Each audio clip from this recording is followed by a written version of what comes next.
I was just driving down the street and someone had a sign that said, "Free cucumbers." Well, I'm on a street just like any other street, but every place is really special to somebody. And this just happens to be the house I grew up in. Well, I lived until I was 7, and then we moved. Here, this rock with the tree on it, I used to, I'm not going to dare go up there and bother everybody who lives here right now, but that's where I used to play with my Ninja Turtles. Sort of climb up it. Look at that excellent rock. This used to be woods here, but now the people have built a garage. Yeah, that's not interesting.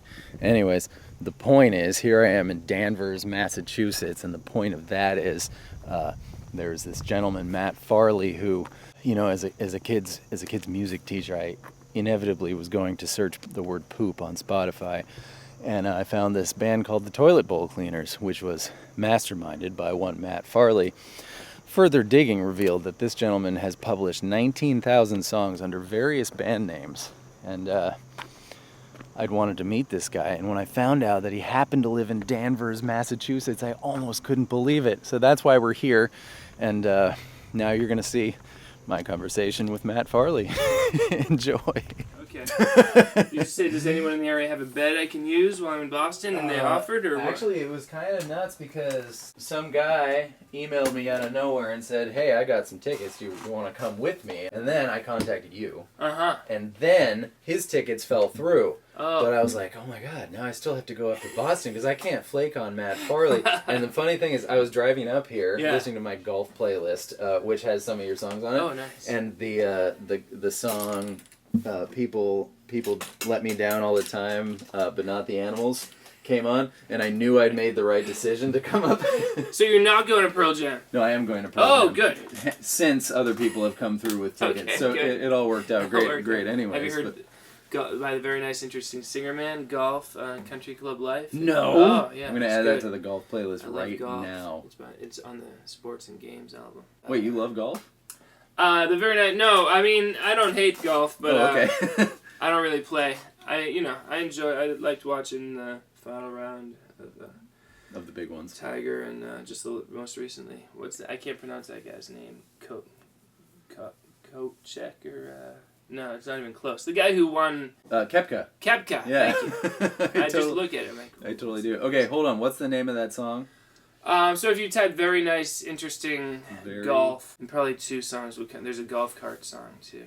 Mini golf is so fun. Golf, Country Club Life. Yeah, that one. It's rocking. He gets mad at the end. He starts yelling at people. That's incredible. Okay, so like, just ballpark guess, like how many of your 20,000-ish songs could you like reference if it came up in conversation? Like this one just did. Well, I get like a vague idea, and then I just know, thanks to search engines, I know the basic words I can search. That is fantastic. I also have like 2 playlists that are you can't put, I guess, more than roughly 10,000 songs on a playlist. I learned on Spotify. Okay. So I split it up. Part 1 and Part 2, each with 9,000 and change songs. And so at any point I could go to one of those and just search in the filter keywords. thing. Yeah. But I forget lots of stuff. I just had a cover song challenge on my podcast for people to do versions of my songs, and I was surprised. I need to follow your... I would have absolutely entered that contest. By the way, I just added golf. Mini golf is so fun, and the golf cart song. Nice. I don't remember mini golf, but the other 2 are good. How do I subscribe to your podcast? The Moturn Media infomercial. Is that an iPhone or no? Yes. Yeah, it'll be on the iPhone. It'll be on the iPhone podcast. Okay, thing. Cool. Moturn infomercial. I have the record of this. I'll figure that out on my own time. Yeah, it's the Moturn Media infomercial. I used to have Moturn Media infomercial, but then the service I used to put it up wasn't working, so I rebranded. You had to with a V. I don't make things easy. Let me get tuned here. Fix my bed head. Should we? Can we break the ice with the poop song? The poop song? Yeah. Yeah. This is the one where, because I taught kids for 10 years. Yeah. And so it was almost inevitable that I would search poop on Spotify. Nice. And that's the first. Yeah. And then I was amazed at how many albums, and we're just talking about the Toilet Bowl right. Cleaners, had, and I was like, wow, that's like hundreds. Oh my god. Yeah. And then I accidentally found the guy who sings songs about cities and towns. Oh yeah. And then I did some math, and I actually came up with on my own something like 20,000. Yeah. I was pretty. But I was very impressed. Did I cover your Pennsylvania town or no? There's a Pennsylvania. Well, there is, and there's Philadelphia in there too. Right. You actually did Upper St. Clair, which was next to Mount Lebanon, which is where I lived near Pittsburgh. I mispronounce a lot of places, No, but that adds to the charm sometimes. So, C. Can I take the second verse? Yeah, it is C. You take the second verse. 2, 3. Oh, poop, poop, poop, poop, poop, poop, poop, poop, poop, poop. Me, sorry. Poop, poop, poop. I'll take this part.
I haven't played that in a long time. That's so, really funny. That was amazing. But I in no way, shape, or form want to pigeonhole you as the poop guy because you've got just very many songs. That's the curse. Well, not the curse. I can't complain, you know? It's great. Poop songs earn me enough money that I can work from home, you know? Uh-huh. And enable me the opportunity to at least direct some people to the songs that are a little more heartfelt. Right. And frankly, what's wrong with the poop song? There's nothing wrong with the poop song. Yeah. But, you know, it does get to me a little bit when I see, you know, it's great to get press. Any press is good. I'll take it. Mm-hmm. But very often they just go to, this man has cheated the system and spammed music sites just to earn your money. Yeah, I had a friend who worked for Pandora as someone who screens the submissions. Yeah. And you were literally the example of who they should not allow through, which sort of offends me, to be totally honest, because like I just learned about this guy, which is weird because I'm sort of a 90s sort of grunge kind of liking guy. But Andrew Johnston. Daniel Johnston? Daniel Johnston. Yeah. Who sings Walking the Cow? Yeah, absolutely. Yeah, okay. So it strikes me that you are an awful lot like him because he would just turn his microphone on with his tape player and sing whatever wacky thing came to his mind. And he made a lot of stuff, not as much as you, obviously. Yeah, well, he's made more money, I bet. Okay, couple things. Daniel Johnston. Thank you for correcting me on that, by the way. I know what I'm talking about. Daniel Johnston. First, amen, way to go, love it, I love it, way to, you know, wacky, crazy, awesome. Everyone respects him, everyone loves him. Everyone hates me for some reason, you know, not everyone, but Pandora, I bet they have Daniel Johnston on there, I'm sure of it. I get so mad, but I'll be okay. And honestly, I think part of the reason is that I'm just like a happy-go-lucky guy. Like when you hear Daniel Johnston's story, do you know his story? No, you know, I do just not. like, you know, struggles with substance abuse and mental health and self-destructive behavior. And you hear my story. Yeah, I'm just a happy guy in the basement. I don't want to hear your happy songs in the basement, totally, you jerk. exactly.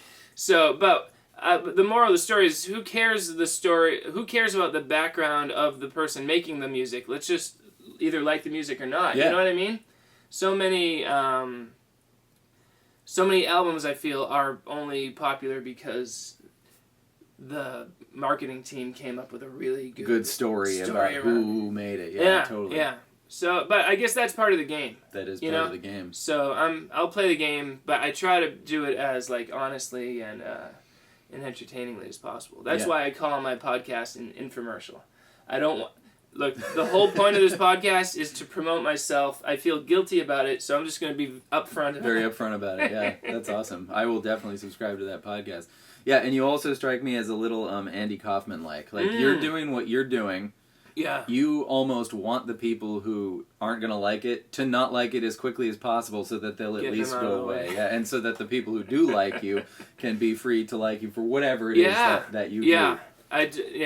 I mean, it was, the movies we make too, it's like, they're straight-faced comedies, and a lot of people aren't going to realize we're joking, and they're just going to say, this is bad. Yeah. And, shame on me for making something so like, inaccessible, So I get what I deserve, but, I'm having fun with it. And again, I'm not living the rock star life. You've been in our house. It's a lovely little middle class home, but it's not Brian Wilson's mansion, and that's fine. Musicians shouldn't make that much money. It makes them crazy. Makes them nuts. They should make a out living. of touch. Yeah. That's right. Yeah. Yeah. I'll take them. By the way, everybody, Slingshot Cops. Here's one of said movies. Now streaming on Amazon Prime. Oh, for real? Yeah. I'm gonna watch it. Yeah. Yes. You'll earn us 15 cents if you watch the whole thing. Oh, that's a lot. I know. Well, it's 90 minutes, Yeah. Yeah. I guess that makes sense. Yeah. All right. Do you know Winter Fun off the top of your head? Oh, no. Neither do I. Love to, Can we take a minute and figure it out? Yeah. That's gonna be a workout. So what do you like about this one particularly? This song's called Heating Oil. And maybe we'll do it like a few beats faster than we did. Whatever you say. But I like it because there's no poetry. There's absolutely no poetry involved in these lyrics. It's purely functional. Do you write on your computer? No, this one I recorded the music and then I just hit record and started singing. Oh, funny. Okay, so would it be fair to say that this song took you roughly 5 minutes to come up with and record? Yeah. Well, the recording has like bass through the keyboard, bass and drums, and keyboard and guitar. So it was more like a 20-minute ordeal. 20-minute ordeal. Great. All right, Heating Oil. 1, 2. 1, 2, 3, 4. Heating oil. Oh yeah.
That's ingenious because you went 4, 5, 1 for that whole progression, and then you ended on the 1.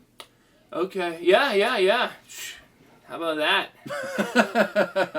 Well, is that unusual? Yeah, a little. Would you have ended on the 4? No, you wouldn't have ended on the 4. Right. That's just you set up the ending really well for it to be heating oil, and then it's done.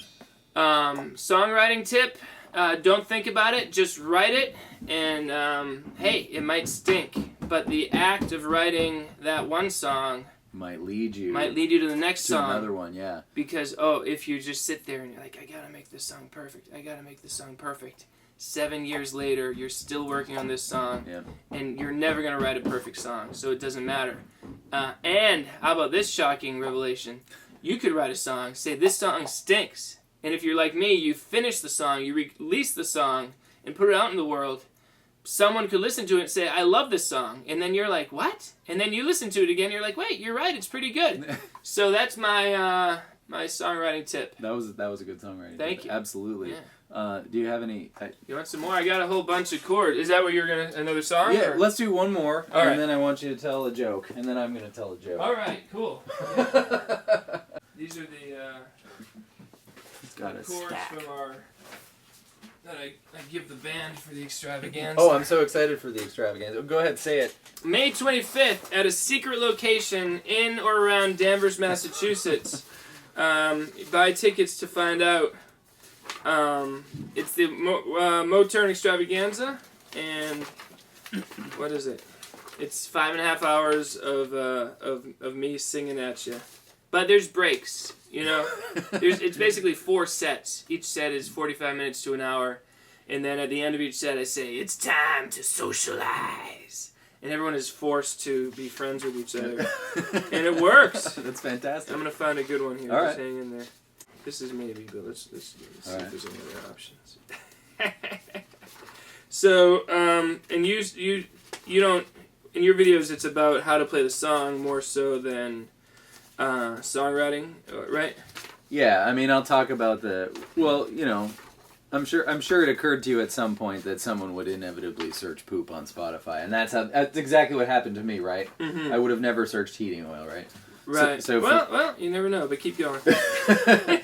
For me, it was like, what can I talk about that I'm really passionate about, that I know other people are passionate about, so I can connect with them. For me, it was Pearl Jam. So. Any response from? From Pearl Jam? Yeah. No. Yeah. Say out loud any interesting titles you run across. Okay. Ooh, highlighter is real good, but it's about a highlighter. Yes. Yeah.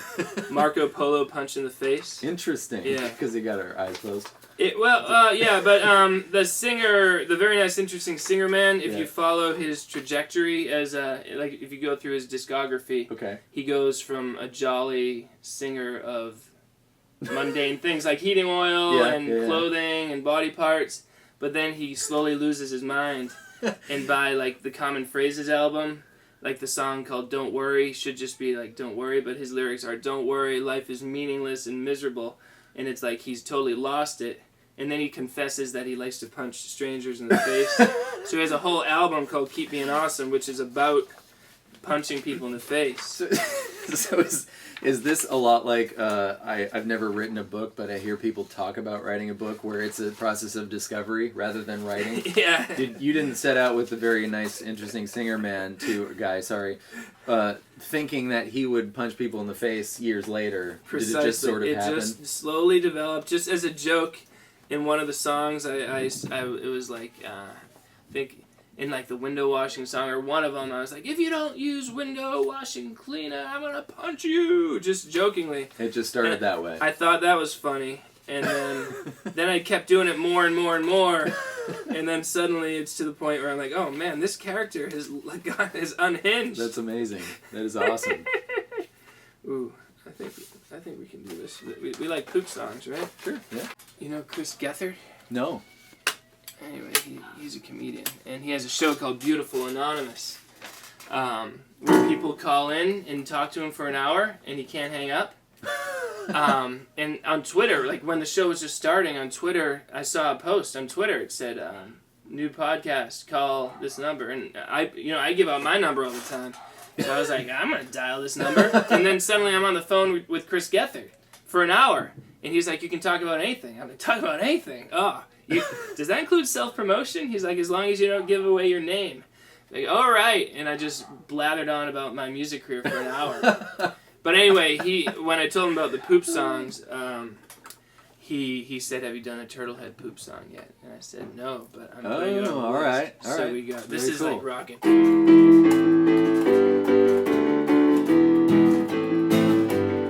I got this Turtlehead poo just a popping on through. Oh, oh.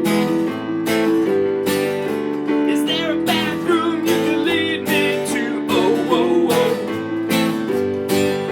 You might not yet notice the smell, but that's only because it's not completely out of your shell. 1, 2, 3, oh, but it's coming. Oh, yeah, it's coming.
smell.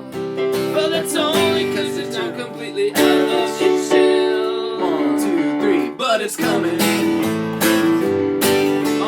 coming. I got this turtle head poo just popping on through. I got this turtle head poo just popping on through. Woo. How about that?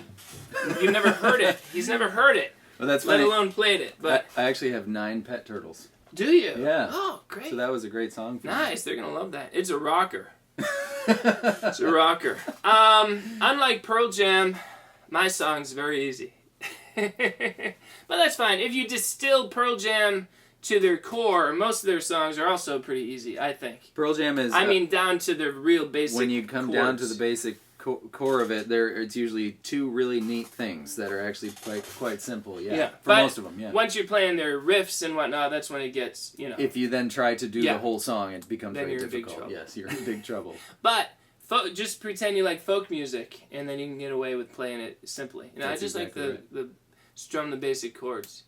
But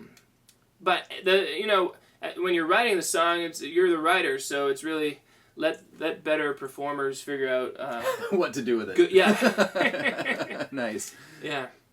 The floor is yours for as long as you'd like. Is there something you'd like to say? I would really like it if you told me your favorite joke that pops into your head that you've made up right now. Okay. Take your time. I'll tell you one of mine. I actually... Yeah, I haven't done comedy in a long time, but here's one. I recently got a kitchen counter. It's because I have so many kitchens that sometimes I lose track. That's really good. I've tried to make that joke up, and I didn't succeed. Well done. You tried to make it up? Yeah, you know what I mean? Like when you hear a pun, like Okay. counter, and Like, you what try can I to do work with that? backwards. Yeah. I actually just got a text about one of my turtles. Oh, how they doing? Echo is pigging out on a plum. All right. That's good. I've had Echo since I was 10. Wow. Yeah. That's crazy. Echo and I have 25 years. Oh That my is God. Yeah. What's the lifespan? longer than people. Wow. Yeah. That's wild. Yeah. Oh my goodness. That's really cool. Depending. I think Sylvia is about 70 years old, and I've had her for that long too. So she's she's going strong. Do you know who Sylvia lived with before you? No. Wow. That's fantastic. Yeah. Some of them, like one of my students had a tortoise, and their tortoise escaped into the neighborhood. Yeah. And then a different tortoise came back. So that's one of the ones that I have, and then they didn't want it anymore, so they gave it to me. So I have a tortoise whose history I have They're no sure it's no not the idea same. of. They're positive. Absolutely sure. Wow. Yeah. Same breed and everything, just different tortoise. I like that counter. You can tell another one if you. Okay, I gotta go deep into the Rolodex. Yeah. No, it's your turn. I actually went on a run of tree jokes. What kind of movies do pine trees like the best? You got me. Sappy movies. Ah, I should have known. That was really That's bad. good. It wasn't as good as That's yours. good. Well, thank you. What kind of trees get invited to the most parties? You got me. Poplar trees. That's good. Thanks. That's good. Yeah. There's a Poplar Street in Danvers, your hometown. I'm in my hometown. That's Yeah. right. Yeah. Wild. What do you call a regular bird who puts on an ostrich costume and tries to infiltrate the ostrich colony? I don't know. An impostorage. That's good. Oh, thanks. Yeah.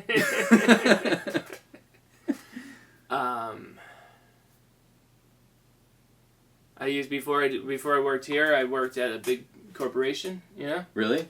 Doing what? This is a joke. Oh, okay. And one of my I had a lot of important duties, but one of my duties was keeping tabs on the interns. Mm-hmm. And it's like, it was very frustrating because the interns were not focused on work. They were just always socializing or showing up late, you name it. But I had to do this weekly meeting, like every Thursday at 9 a.m. I had to do meet with the interns, make sure they're staying on task. And sometimes it'd be 9:15, 9:20, 9:30 before I had gotten them all together in the room, okay? It was very frustrating until I employed a little technique where I would capture them in a net whenever I saw them. And then I'd just reel them all in. And so I had them all together in the net in time for the 9 o'clock meeting. It was called the intern net. It was invented by Al Gore. Yep. And then he showed it to his friend Bill Clinton, and it led to a whole lot of trouble. It's all your fault. I'm sorry. The whole thing, yeah. That's awful. Eczema said to psoriasis, "Hey, I'm gonna buy a Ferrari," and psoriasis said, "Don't be rash." That's good. Oh, nice. Yeah. These are the type of jokes that they don't get the happy like bring down the house laughter. It's No. more like well played. Yeah, exactly. That's why I don't do stand up anymore. Although there's a certain joy of being up on stage and telling a corny joke and hearing silence, and it's like this is kind of fun. It's because the joke is too good. It's too good is what I told myself, but I think the truth is it's not. It just wasn't the right. It's like it's better for like a book of corny puns. You know what I mean? Absolutely. Yeah. You should write that book. Yeah, I got a lot. I'm busy. You have a lot of things. Is there anything you'd like to plug before we go? Well, I mean, which of the 200 Well, things? call me 603-644-0048, and if you have any questions or you want me to, I can text you a link to a playlist with some of my best stuff. But come to the Extravaganza, May 25th. I'm gonna be there. Ryan's gonna be there. It's gonna be awesome, and it's like I have enough fans to fill up a room. It's fantastic. That's huge. But they live all around the world. Oh, right. Yeah. Okay. Yeah. Right. So it's like I can't go on tour. I'm not anywhere near. Because it's like 3 people. Yeah. Three people. If I got 3, if I went to say Virginia and performed, I'd get 3 people tops. And so all I'm asking is for my fans to go through all the trouble of traveling with me once a year. But it's a good chance everyone to meet each other. And we had people come from Australia last year, from Belgium. That's amazing. Several people from Canada, and then all around the U.S. The closest, there were 2 people from Boston who came. The next closest was from Connecticut. That's unbelievable. Yeah. Well, I'll be the next closest this time. Oh, good. Well, we might have a couple of Jersey people who work their way up, but next. We're all friends on the internet, but let's take it the next level and let's meet up. It's dangerous, but hey, I let this guy in my house, and so far, who knows? This could be my final transmission. It ends up being played in court, but so far so good. Matt, thank you. Yeah, this is real fun. Pleasure. Yeah, thank you. Can we do it again next time I'm in Danvers? Yeah, totally. We can make it like a